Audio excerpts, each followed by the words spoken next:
En raison des émeutes consécutives à la mort de Nahel, tué le mardi 27 juin à Nanterre par un policier qui a fait usage de son arme, le ministre de l'Intérieur Gérald Darmanin répondra aux questions d'Anne-Claire Coudray dans le 20h de TF1 ce vendredi 30 juin.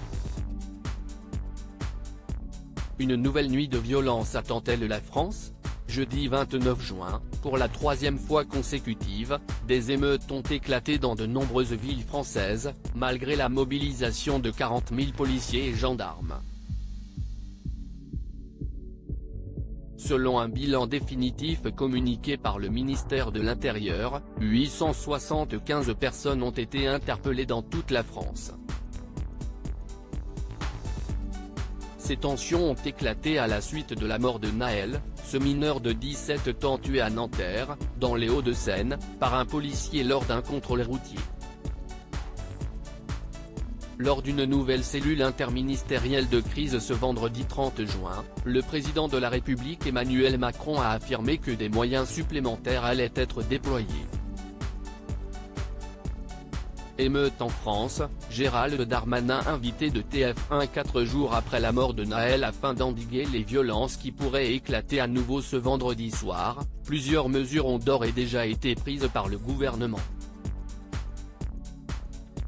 Le ministre de l'Intérieur Gérald Darmanin a notamment demandé au préfet d'arrêter la circulation des bus et tramways après 21h sur tout le territoire, et ce tous les soirs jusqu'à nouvel ordre.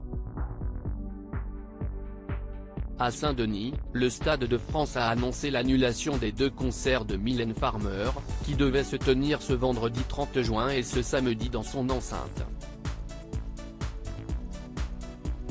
Dans ce cadre-là, Gérald Darmanin sera l'invité d'Anne-Claire Coudray dans le 20h de TF1, vient d'annoncer la chaîne dans un communiqué.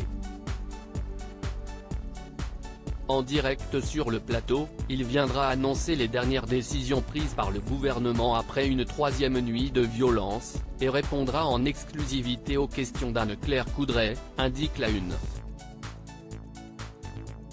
Mort de Nahel, les obsèques de l'adolescent organisées ce samedi 1er juillet. La vidéo de la mort de Nahel fait le tour des réseaux sociaux et des chaînes de télé depuis mardi.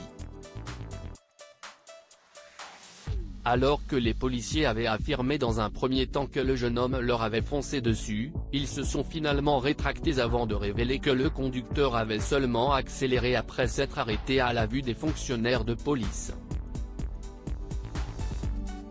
Mis en examen et placé en détention provisoire, le membre des forces de l'ordre soupçonné d'avoir tué Nahel va faire appel de la décision dès ce vendredi matin, a annoncé son avocat.